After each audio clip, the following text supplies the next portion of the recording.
네, 최근에 우리 주식시장에 뜨거운 화두로 올라오고 있죠. MSCI 선진국 편입입니다. 바로 이 관련된 이슈를 분석하고 관심주도 같이 분석해 보겠습니다. 오늘도 도움 말씀 위해서 최수창 고수, 최영동 고수 그리고 이담기업 캐스터 함께 하시겠습니다. 세 분 안녕하십니까? 안녕하세요.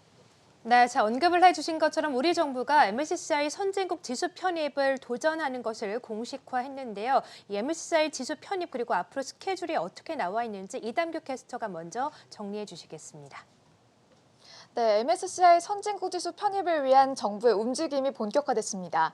MSCI 지수는 미국의 투자은행 모건 스탠리 캐피털 인터내셔널사가 발표하는 글로벌 주가 지수인데요. 영국의 FTSE 지수와 함께 글로벌 투자자들이 참고하는 가장 영향력이 있는 지표입니다. 크게 세 가지 분류가 있는데요. 선진과 신흥, 프론티어 시장으로 나뉩니다. 이 중 한국은 신흥국으로 분류돼 있는데요. 선진국 지수에는 미국과 캐나다, 일본 등 23개국이 포함되어 있습니다. 신흥시장 지수는 한국과 중국, 러시아 등 27개국으로 구성되어 있고요. 프론티어 시장 지수에는 베트남과 모로코 등 26개국이 포함되어 있습니다.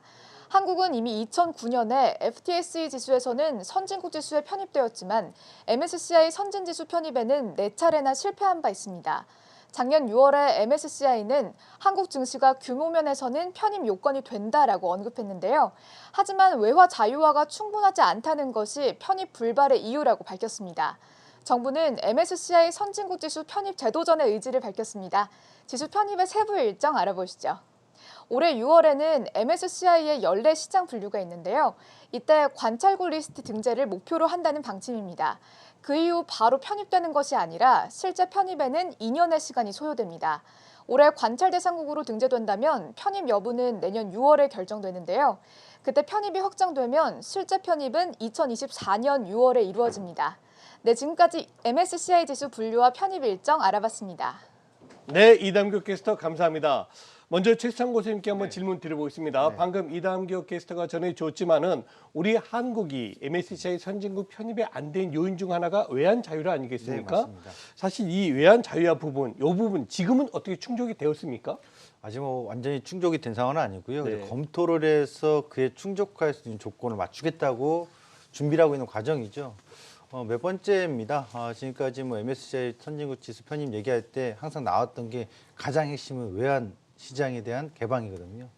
완전 자율화가 되는 건데 24시간 거래 개방이 될 수 있도록 이 부분에 있어서 이번엔 준비하겠다고 하니까 정부에서 어떤 준비를 하는지에 따라서 향후 전망이 편입 여부에 대해서 달라질 텐데 이거를 좀 알려드리면 정확히 당장에 준비돼서 우리 됐으니까 바로 편입해서 이렇게 안 되고요. 2022년 올해 6월에 이러한 조건이 충족이 돼서 한다고 하면은 관찰국 리스트에 등재가 됩니다. 네. 그러고 나서 1년 뒤에 2023년 6월에 MSCI 선진국 지수 편입 여부가 결정이 됩니다.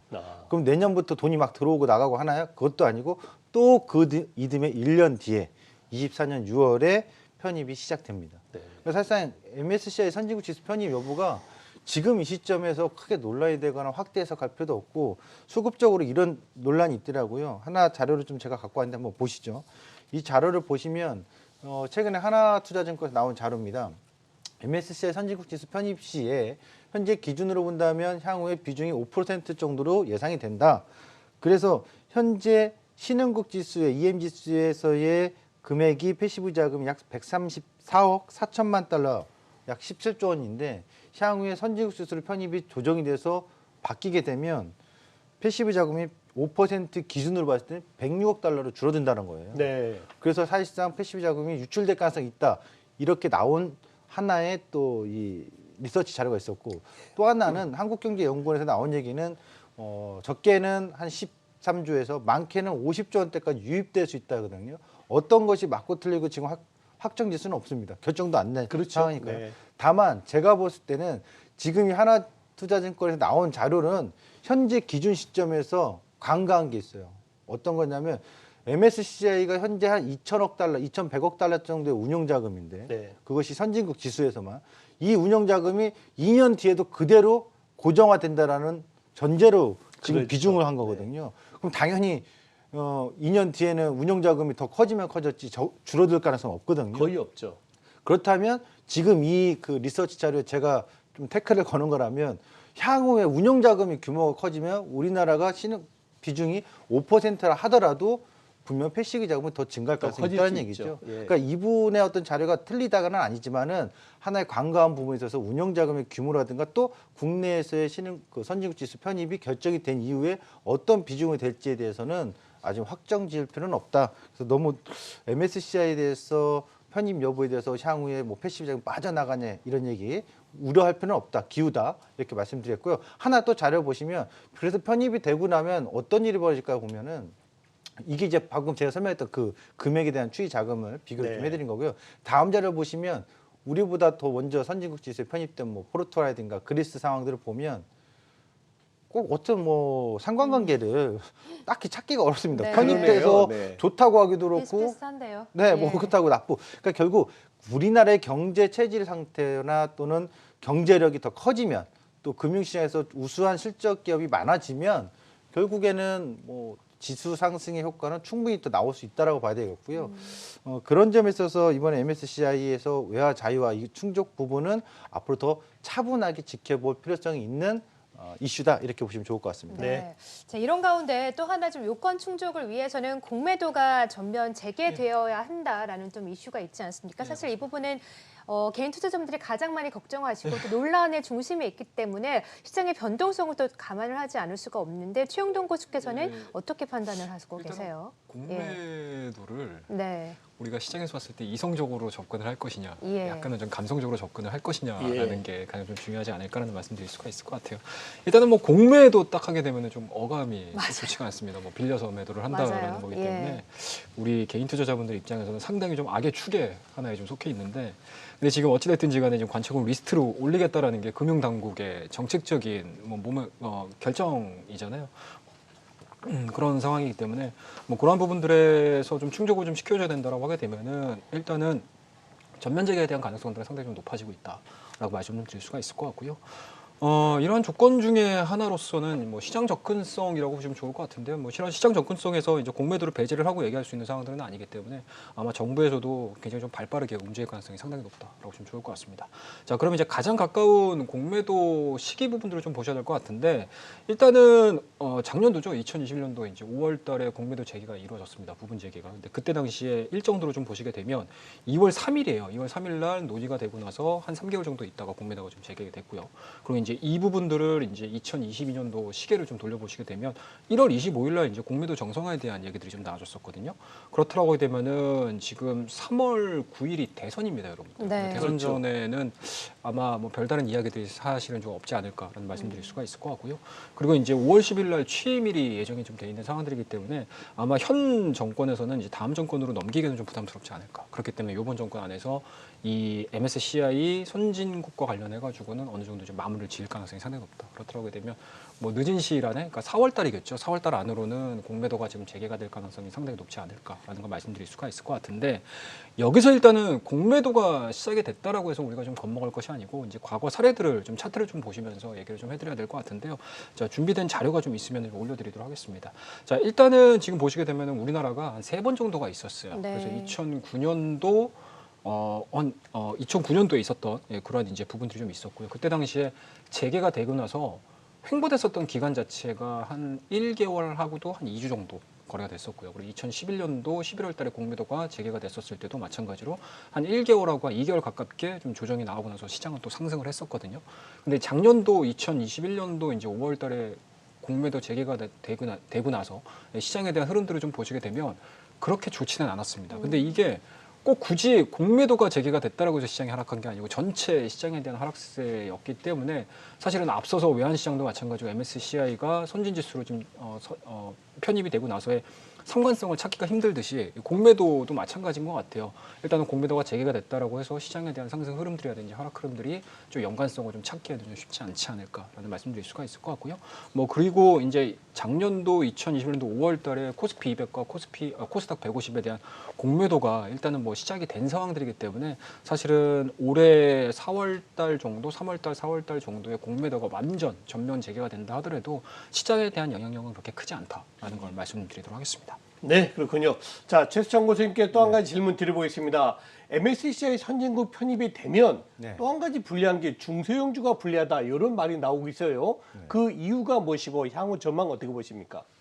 이 부분을 좀 참고를 해야 될 필요성이 있어요. 만약 2년 그 편입이 확정이 되는 소식이 내년에 나온다면 그 이듬해부터는 중소형주 쪽에서의 패시브 자본들이 많이 빠지고 대신 그 자금이 국내의 대형 우량주 쪽으로 집중될 가능성이 높다라는 전망들이 많이 나오고 있거든요. 예. 과거에 다른 나라들 선진국 지수 편입 여부에 있어서의 사례들을 보면 중소형주 쪽에서의 비중보다는 확실히 대형주 위주로 선호하는 자금의 흐름이 나타났다는 점을 주목한다면 분명 내년에 이런 소식이 나왔을 때는 그 후부터는 발표가 된 시점부터는 중소형주 쪽에서는 일정 뭐 수급에 불리함이 있을 수 있다라는 거.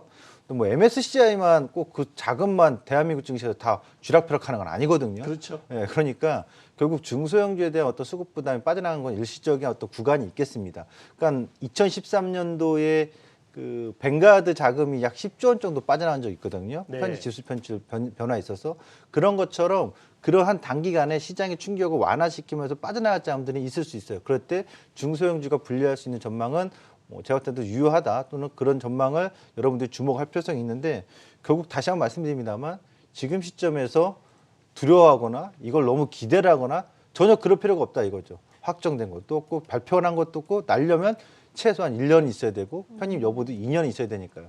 방금 이제 공매도에서 잠깐 말씀을 해주셨는데 제가 이 부분도 말씀드리면 공매도는 개인 투자자분들이 이거를 반대하면 안 돼요. 제가 봤을 때는 전 세계 똑같은 어떤 기준이거든요. 그렇죠. 다만 국내에서 공매도에 대한 어떤 체계를 어떤 변화를 줄지 여부는 참고해야 되겠죠. 합리적으로. 네.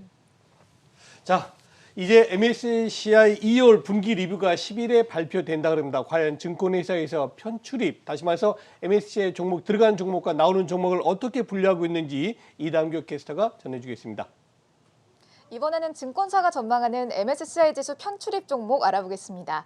먼저 LG에너지솔루션은 1월 27일에 MSCI 지수 조기 편입이 확정됐습니다. 코스피 시총 2위로 입성했죠. 상장 직후에 편입이 결정된 건데요. MSCI 글로벌 스탠다드 지수 대형주 부문에 2월 14일 장 마감 후 편입될 예정입니다. NH투자증권은 LG엔솔 조기 편입에 따라 동원 F&B가 제외될 것으로 예상했습니다. 증권사는 공통적으로 편입이 예상되는 두 종목, 편출이 예상되는 두 종목을 제시했는데요. NH투자증권과 유한타증권, 유진투자증권은 메리츠금융지주와 메리츠화재를 편입 예상 종목으로 제시했습니다. MSCI 2월 분기 리뷰는 1월 17일에서 28일 중에 이미에나를 기준으로 리뷰를 진행합니다. 두 종목 모두 작년 말부터 올해 초까지 주가가 훌쩍 뛰었는데요. 메리츠 금융지주의 주가는 12월 중순부터 1월 중순까지 무려 70%나 급등했습니다. 메리츠 화재도 같은 기간에 70%가량의 급등을 보였는데요. NH투자증권은 해당 기간의 전체 시가총액과 유동 시가총액을 충족하는 종목으로는 메리츠 금융지주와 메리츠 화재가 유일하다라고 밝혔습니다. 유한타증권은 이전 전망에선 현대중공업의 편입 가능성을 제시했지만 어려울 것으로 전망한다면서 두 종목의 편입을 예상한다고 설명했습니다. 증권사들은 편출 종목으로도 공통된 두 종목을 제시했는데요. 바로 신풍제약과 더존 비즈온입니다. 두 종목의 시가총액은 기존 한국 지수 구성 종목 중에 최하위권이기 때문에 편출될 것으로 예상되고 있습니다. 유진투자증권은 추가적으로 녹십자의 시총도 기존 구성 종목 중 하위권이라면서 편출될 가능성이 있다라고 밝혔습니다. 네, 지금까지 증권사가 전망한 MSCI 지수 편출입 종목 알아봤습니다. 네, 이번엔 최영동 교수님께 한번 질문 드려보겠습니다. 에너지 엔솔, 예. LG 엔솔. 예, 정말 그렇습니다. 저는 이 종목이 이렇게 시장에 큰 영향을 줄지 몰랐어요. 오늘 오전 쪽만 해도 플러스 30포인트에서 지금 마이너스 10포인트로 거의 40포인트를 예, 에너지 엔솔 혼자 움직이고 있단 말입니다. 예. 자, 어떻게 MSCI 관련해 가지고 수급 불안 또 나오는 겁니까? 일단은 상장 초기에 비해서는 좀 많이 약화는 돼가고 있지 않나라는 그렇죠. 예. 말씀을 드릴 수가 있을 것 같습니다. 일단은 뭐 전체 시장에서 이 종목을 이제 공모를 받기 위해서 시중 자금 자체가 좀 많이 들어갔었던 상황들이고 예. 공모가 되고 나서에 대한 주가 흐름들을 좀 보시게 되면 일단은 밸류에 대해서 고민을 상당히 좀 많이 하고 있는 것 같아요. 그렇죠. 시장에서도 마찬가지로 지금 50만 원대, 51만 원대로 좀 넘어서고 나서 상당히 좀 시장에서는 경고성 관련된 내용들이 좀 상당히 좀 많이 나오거든요. CATI와 비교를 하면서 밸류가 네. 상당히 좋았다라는 이야기들이 좀 나오고 있는데 뭐 어찌됐든지간에 최근에 그러니까 지난이죠 이제 연휴가 끝나기 전이겠죠. 그 이후에 이제 2월 3일서부터 주가에 대한 반등 흐름들이 좀 나와주고 있는데 그때 당시에 좀 나왔던 내용들을 좀 보시게 되면 FTSE 지수 편입에 대한 가능성들이 좀 제기가 되면서 외국인과 기관에 대한 순매수세가 상당히 좀 빠르게 들어왔다라고 보시면 좋을 것 같고요. 한 3거래일 그리고 이제 오늘까지 포함해서 기관 쪽에서에 대한 매수세만 지금 3조가 좀 넘는 상황들이기 때문에 실질적으로 상당 부분 많은 수급들이 좀 들어오곤 있지만 시장에 대한 전체 자금 자체는 그래도 좀 원활하게 좀 진행이 되고 있지 예. 않나라는 말씀드릴 수가 있을 것 같아요. 그와 더불어서 이제 주가에 대한 흐름들을 좀 보셔야 될 것 같은데 일단은 뭐 예정돼 있는 자금들은 여전히 좀 계속 남아 있는 것 같습니다. 9일 그다음에 이제 ETF 그리고 코스피 200에 대한 지수 편입까지 예정이 돼 있는 상황들이어서 일단은 지속적으로 들어갈 물량들은 좀 있기는 하지만 그동안에 그러니까 상장 이전의 시장과 상장 이후에 대한 그러니까 하루 이틀 정도에 대한 거래 흐름들로 놓고 봤었을 때는 그렇게 큰 영향력들은 일단은 좀 많이 거쳐졌다라고 말씀드릴 수가 있으니까요. 일단은 뭐 종목에 대해서 좀 매매를 하시려고 하시는 분들 같은 경우는 일단은 뭐 LG에너지 솔루션이 가지고 있는 펀더멘탈에 대해서는 고민을 좀 하셔야 될 것 같고요. 그리고 이제 자금에 대한 흐름들을 놓고 봤었을 때 외국인들이 들어오느냐 안 들어오느냐 부분들 체크를 하셔가지고 주가에 대한 흐름들을 좀 체크보자라는 거 말씀드리도록 예. 하겠습니다. 네. 자, 사실 이 MSCI 지수에 편입되는 혹은 편출되는 종목들이 있기 때문에 이 종목들을 가지고 또 관련해서 수익률 극대화 전략도 세워볼 수가 있잖아요. 종목별로 좀 아이디어를 제시해 주신다면 어떻게 될까요? 제가 오늘 그 아이디어 콕 찍어서 알려드리겠습니다. 예, 알려주시죠. 네. 우선은 제가 MSCI랑 내통하고 있지 않아서 그 사전 정보는 입수를 못해요. 근데 우리가 힌트를 얻을 수 있는 것은 가격과 수급이거든요. 사실상 MSCI가 발표하는 기준을 보시면 매년 2월, 5월, 8월, 11월입니다. 이 달에 발표를 하고 그 달 말일에 편입을 하거든요. 그 지수에 있어서 효력은 그 다음 달 1일 날.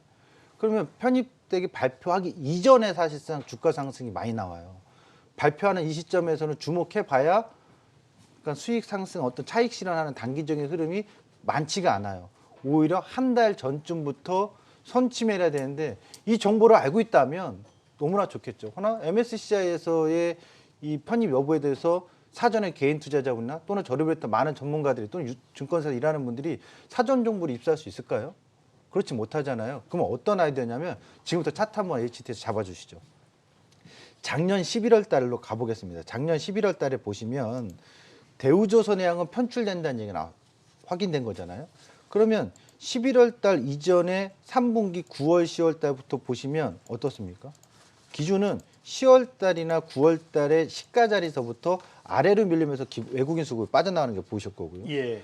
LNF를 한번 볼까요? LNF는 11월 달 편입이 됐습니다. 그러면 12월 달 이전에 10월 달, 9월 달과 10월 달 결국 9월 달에 시가 자리 위로 계속 올라오면서 외국인 수급이 붙고 10월 달도 시가 위에서 외국인 수급이 붙습니다. 네. 그러면 그 이때쯤에 미리 선침해야 하는 기준을 기술적인 흐름에서 수급으로 체크해 볼 수 있는 거죠. 월 시가와 외국인 수급으로. 그럼 최근에 보시면 이제 메리츠 화재랑 아까 다 얘기 나왔잖아요. 네. 보시면 이제 발표고요. 1월 달부터 혼자 많이 나올라. 올랐어요. 근데 그거 네. 보시면 외국인 수급도 있지만 월 시가인 1월의 시가를 지키면서 올라오고 있잖아요. 네.